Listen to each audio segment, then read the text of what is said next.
Assalamualaikum warahmatullahi wabarakatuh. Pada video kali ini kita akan menyaksikan penerapan segitiga restitusi. Perkenalkan, saya Denada Mia Yuniarsi, calon guru penggerak angkatan 11 dari SMP Negeri 2 Penajam Pasir Utara. Video ini adalah praktik segitiga restitusi yang digunakan untuk menyelesaikan permasalahan siswa saya di sekolah.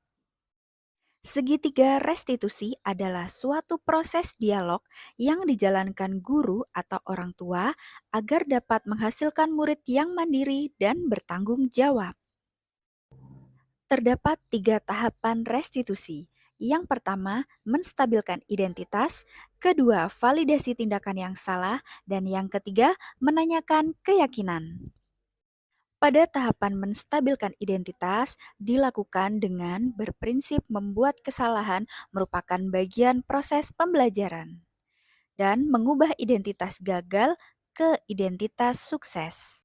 Pada tahap validasi tindakan yang salah dilakukan berdasarkan prinsip setiap perilaku berupaya memenuhi suatu kebutuhan tertentu. Guru mengubah pemikiran stimulus respon menjadi proaktif dan mengenali dan mengakui kebutuhan murid untuk memperbaiki hubungan dengan murid. Pada tahap menanyakan keyakinan, murid diberi pertanyaan bermakna untuk memunculkan motivasi intrinsik dan mampu mengaitkan keyakinannya dengan tindakan yang salah. Kasus pertama. Sudah seminggu ini Wulan selalu datang terlambat ke sekolah, sehingga ia sering ketinggalan pelajaran di jam pelajaran pertama. Wulan, kamu sudah tahu belum alasan ibu memanggil kamu ke sini? Sudah, Bu. Menurut kamu apa alasannya? Karena saya sering datang terlambat, Bu. Betul. Menurutmu sering datang terlambat itu baik atau tidak? Tidak, Bu. Maaf ya, Bu. Saya salah karena saya sering datang terlambat. Iya, semua orang pasti pernah membuat kesalahan. Ibu juga pernah berbuat salah seperti itu. Tapi di sini ibu tidak mencari siapa yang salah dan siapa yang benar. Ibu ingin kita sama-sama mencari solusi dari permasalahan ini. Ibu yakin pasti ada alasan kenapa kamu sering datang terlambat. Sekarang coba ceritakan ke ibu, kenapa hampir setiap hari kamu selalu datang terlambat? Rumah saya jauh dari sekolah, Bu. Jalanan macet dan saya juga tadi bangun kesiangan. Ya, memang sejak jadi ibu kota negara, jalanan di Sepaku di tempat kita tinggal ini memang jadi lebih banyak kendaraan yang dilalui. Jadi pasti membutuhkan waktu perjalanan yang lebih lama jika dibanding biasanya, terlebih di jam-jam sibuk seperti jam berangkat sekolah. Kira-kira dengan melihat situasi seperti ini, apa yang bisa kamu lakukan agar kedepannya tidak sering terlambat lagi? Sepertinya besok saya harus berangkat lebih pagi lagi karena tadi saya bangun kesiangan. Sepertinya besok saya harus tidur lebih awal dan bangun lebih pagi lagi agar bisa berangkat sekolah lebih cepat dan tidak terjebak macet. Oke, sekarang Wulan masih ingat tidak keyakinan kelas yang sudah kita sepakati bersama? Masih, Bu. Menurut kamu, keyakinan kelas apa yang berkaitan dengan hal ini? Disiplin, Bu, dan menghargai waktu. Ya, betul sekali. Kamu ingin jadi siswa yang seperti apa ke depannya? Saya ingin bisa mengatur jadwal rutinitas saya lebih baik, Bu, sehingga saya bisa lebih menghargai waktu. Bagus, dengan begini kita sudah mendapat solusinya ya. Ibu yakin kamu pasti bisa menerapkan nilai-nilai kebaikan dengan lebih menghargai waktu dengan baik. Baik, Bu, terima kasih.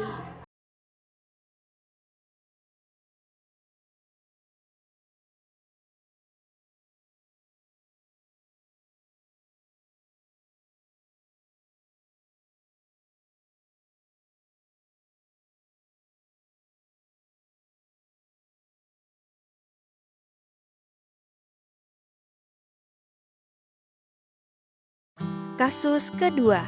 Setelah nilai ulangan matematika dibagikan, terlihat Dinda berbicara dengan Diandra. Setelah itu Diandra terlihat sedih dan ingin menangis. Halo Dinda, terima kasih ya sudah memenuhi panggilan Ibu untuk bertemu siang ini. Dinda sudah tahu belum alasan kenapa Ibu memanggil Dinda saat ini? Belum tahu, Bu. Ya, jadi tadi saat di kelas Ibu melihat Dinda sedang berbincang-bincang dengan Diandra. Lalu tidak lama Ibu melihat Diandra wajahnya berubah jadi sedih dan kemudian Diandra menangis. Apakah Dinda tahu bahwa tadi Diandra itu sedih dan menangis? Sebenarnya saya tahu, Bu. Nah, sekarang Ibu ingin mendengar dari sudut pandangnya Dinda tentang kejadian hingga Diandra sedih dan menangis. Jadi tadi ulangan matematikanya dibagikan. Saya sangat senang karena nilai ulangan saya mendapatkan nilai 90. Ketika saya melihat nilai ulangan Diandra, dia hanya mendapatkan nilai 60 saja. Saya refleks membanggakan diri saya kepada Diandra. Dan saya membilang kepada Diandra, belajar dia belum bagus, makanya mendapatkan nilai jelek. Oh begitu. Nah sekarang Ibu tahu bagaimana perasaanmu.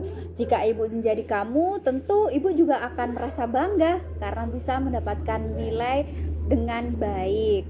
Nah, lalu alasan kamu sampai mengucapkan kata-kata seperti itu apa, Dinda?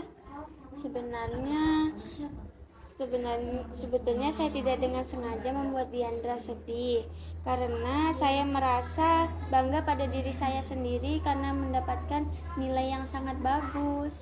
Nah, kamu sadar tidak bahwa apa yang kamu katakan itu melukai hati Diandra? Iya, Bu. Ya, berarti kamu sadar ya bahwa apa yang kamu ucapkan itu melukai hati Diandra. Nah, dari tindakan tersebut, keyakinan kelas apa yang tidak kamu laksanakan dalam hal ini? Saya tidak menghargai teman saya. Betul sekali. Sekarang kamu sadar kan jika tindakanmu tersebut tidak menghargai perasaan temanmu. Iya. Nah, untuk memperbaikinya, kira-kira apa yang akan kamu lakukan? Saya akan meminta maaf kepada Diandra dan mengajak teman-teman sekelas untuk mengulas kembali keyakinan-keyakinan kelas kita agar tidak ada yang mengalami hal yang sama. Wah, hebat sekali Dinda. Berani meminta maaf terlebih dahulu itu membutuhkan hati yang besar. Terima kasih ya Dinda sudah meluangkan waktunya untuk berbincang dengan Ibu dan semoga kamu dan Diandra bisa berbaikan kembali. Sama-sama, Bu.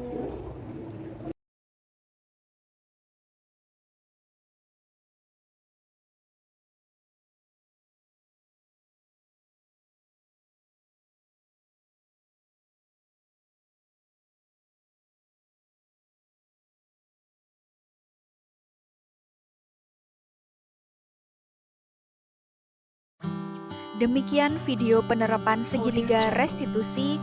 Terima kasih, salam dan bahagia.